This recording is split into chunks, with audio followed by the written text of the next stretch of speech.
et de m'ériger en garant et un interlocuteur direct. J'ai été syndicaliste, je connais les méthodes. Et qu'à cela ne tienne, je voudrais d'abord féliciter l'ensemble des acteurs, commencer par les syndicats. Le syndicalisme est un droit constitutionnel, légal, organisé, de pouvoir, au nom d'une corporation, défendre des intérêts. Et l'exercice de ce droit est reconnu dans ce pays, il est respecté. Et je pense qu'aujourd'hui, c'est pour cela que des syndicats ont pu l'exercer dans la durée, sans d'autres soucis que peut-être la contrepartie de ce droit, puisque chaque droit entraîne également un droit réciproque ou alors un devoir. Féliciter ces syndicalistes parce que se battre, c'est aussi savoir s'accorder. Ça ne sert à rien de foncer vers le mur, créer des situations de non-retour qui, dans tous les cas, aboutiraient à un constat d'échec pour tout le monde, tous les protagonistes, l'État certainement, les enseignants, mais surtout nos enfants à tous, qui seront les seuls perdants, en tout cas les grands perdants. Féliciter également tous les médiateurs, à commencer par M. Dianté du dialogue social, pour sa présence. Il est du Serail, il connaît bien le milieu enseignant, même si ses missions actuelles sont plus larges que la simple revendication enseignante. La société civile pour son rôle constant. Nous suivons depuis très longtemps, de manière générale, les sociétés civiles, mais celles qui s'agitent dans le milieu de l'enseignement, de l'éducation nationale. Il est convenable de lui délivrer une mention spéciale pour sa constance, son engagement, son désintéressement à accompagner ce processus, tous les processus qui permettent de fluidifier les relations et de bonifier notre école publique particulièrement. Les parents d'élèves que nous sommes tous, mais ceux qui ont accepté d'endosser cette responsabilité à notre nom à tous, les féliciter, les remercier au nom de tous les acteurs et particulièrement au nom du gouvernement. Le gouvernement lui-même dans son ensemble, le président de la République qui n'a cessé de poser ses débats de Conseil des ministres en Conseil des ministres, les ministres, tous les ministres, mais surtout les ministres qui sont en première ligne, monsieur le ministre de la formation professionnelle, monsieur le ministre de l'Éducation nationale, monsieur le ministre de la fonction publique. Alors, monsieur le ministre de la fonction publique est réputé être très dur en négociation. Pas seulement par les enseignants, mais j'ai eu à recevoir beaucoup de secteurs avec lesquels il discute. Il est réputé être très dur, très ferme, mais je peux vous assurer que c'est un homme juste, qui n'attend même pas pour venir en Conseil des ministres et défendre des causes, insister pour la signature d'un décret qui régularise tel ou tel aspect. Il est simplement conscient de la situation, de ce qui est possible et de ce qui ne l'est pas. Mais ce n'est pas un va-t-en-guerre qui essaie, vaille que vaille, d'envenimer des situations. Ça, je peux le témoigner pour lui. Je le remercie, je le félicite, lui et toutes ses équipes qui n'ont cessé et il ne gère pas seulement la crise enseignante, il gère toutes les autres crises. Monsieur le ministre de l'Éducation nationale, lui, c'est l'exact contraire. À la limite, il pleure quand il vous appelle. Il suffit de régler tel point. Les enseignants, vraiment, aidez-moi à faire ça. Il est tout le temps dans la... Et c'est un homme du milieu qui aime l'enseignement, en réalité, et qui veut beaucoup faire. Et je vous le confie à tous, que vous l'accompagnez dans cette volonté de réformer l'enseignement. On a parlé tout à l'heure de la nécessité de réformer une bonne fois, une réforme en profondeur parce que notre système éducatif est très malade.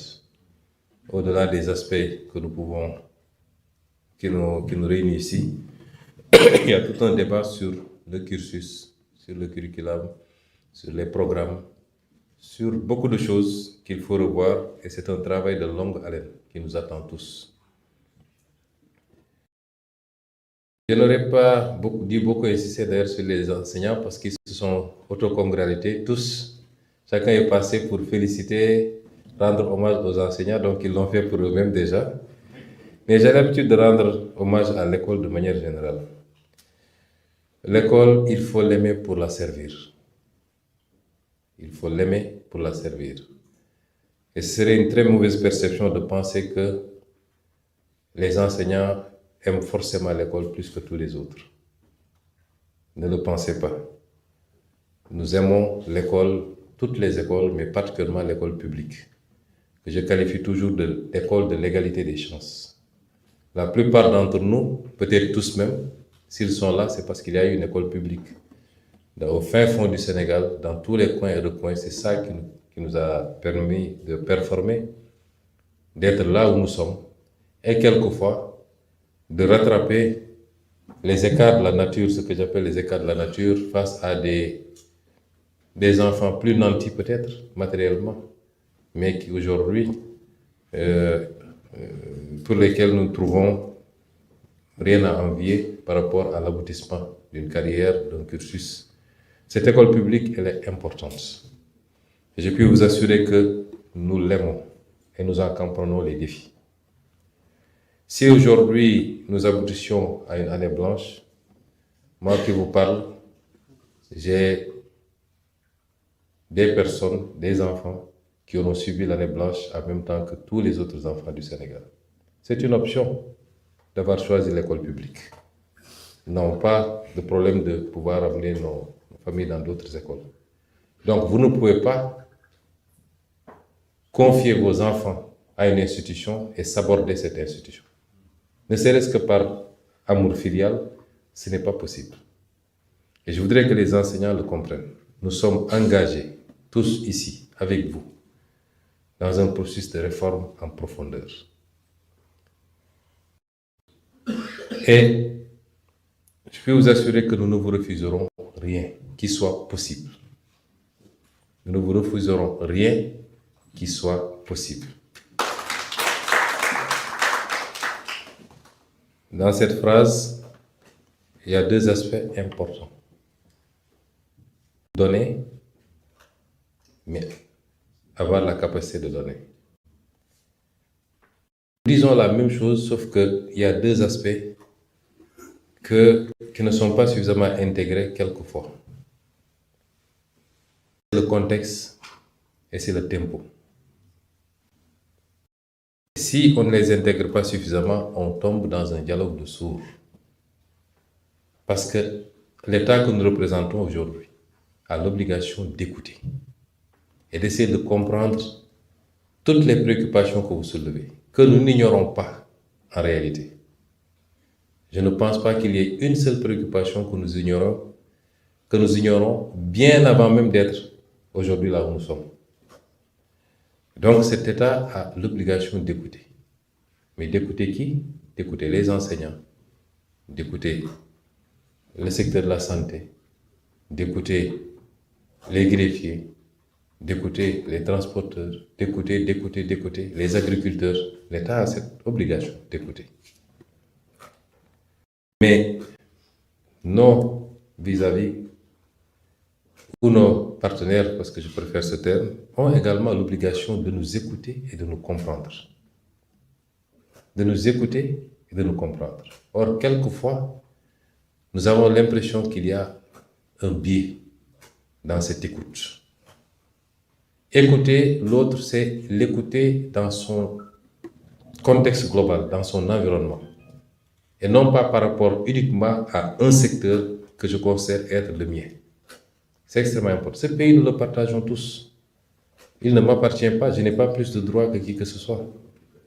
Mais quelle est la situation du pays? Il est important que tous ensemble, et de manière transparente, que nous puissions mettre tout sur la table que chacun puisse savoir quelle situation le pays traverse, quelles sont les capacités réelles, qu'est-ce qu'on peut faire tout de suite, qu'est-ce qu'on peut faire dans 1 an, qu'est-ce qu'on peut faire dans 5 ans, qu'est-ce qu'on peut faire dans 10 ans.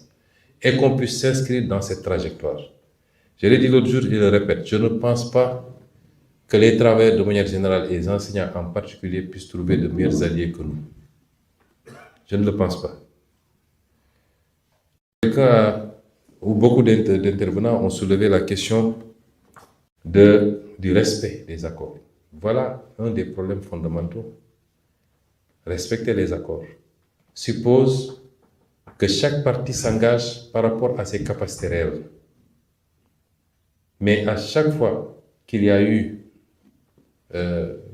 j'allais dire, confrontation, pour sortir d'une situation, certains acteurs, et souvent l'État, s'est engagé à des choses en disant, trouvons juste une solution pour sortir de cette situation, sauver l'année, en sachant très bien qu'il n'a pas les capacités de respecter ses accords, ses engagements. Et ça, nous ne le ferons pas.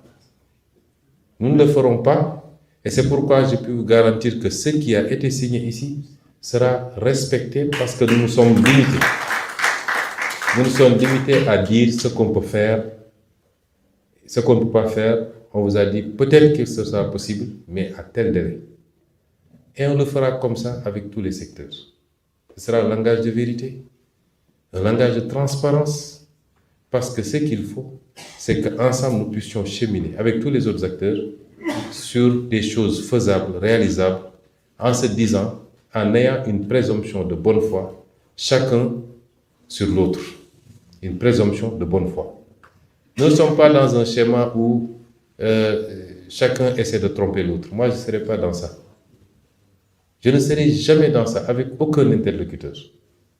Je vous dirai toujours ce que je peux faire. Mais une fois qu'on l'a acté, je me donnerai les moyens.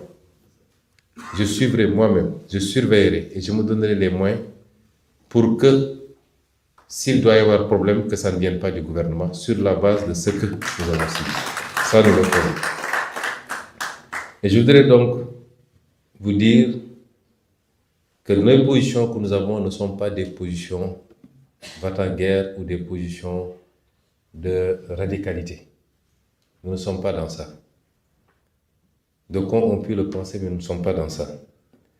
Qui ne voudrait pas, en tant qu'acteur politique, avoir toute la sympathie des enseignants? Qui ne le voudrait pas? Mais nous ne serons jamais des démagogues. Nous ne ferons pas des choses pour le simple plaisir ou sur une durée très courte. Parce que tromper les gens pendant un temps, c'est possible, mais tromper les gens tout le temps, ce n'est pas possible.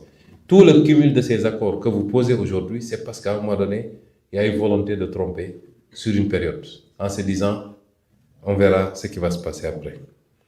Donc, nous vous considérons comme des partenaires. Nous vous confions nos enfants et nous souhaiterions que vous puissiez travailler dans les meilleures conditions possibles.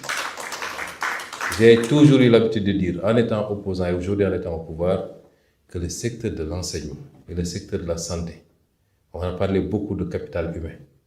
Le capital humain, c'est d'être sain dans son corps et d'être bien formé pour servir son pays.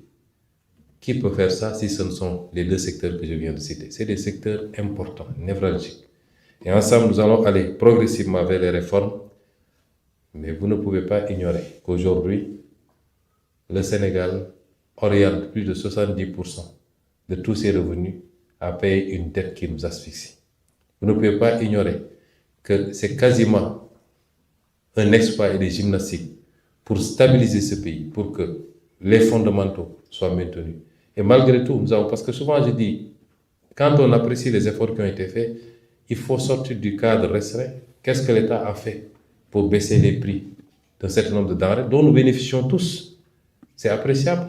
Chacun paye sa facture d'électricité, chacun s'approvisionne en denrées, chacun, peut-être s'il a un véhicule, achète du carburant. L'État a fait beaucoup d'efforts. Et malgré la crise mondiale où tous les pays environnants ont haussé déjà, et malgré la situation financière et budgétaire extrêmement délicate, nous nous refusons, jusqu'à présent, nous avons essayé de tout faire pour ne pas hausser les prix. C'est au prix de sacrifices que vous ne pouvez même pas imaginer. Si je dis qu'il faut qu'on s'écoute, il faut qu'on s'entende, c'est par rapport à tout ça. Et j'ai l'habitude de dire qu'une richesse se partage équitablement, mais il faut qu'elle soit déjà créée.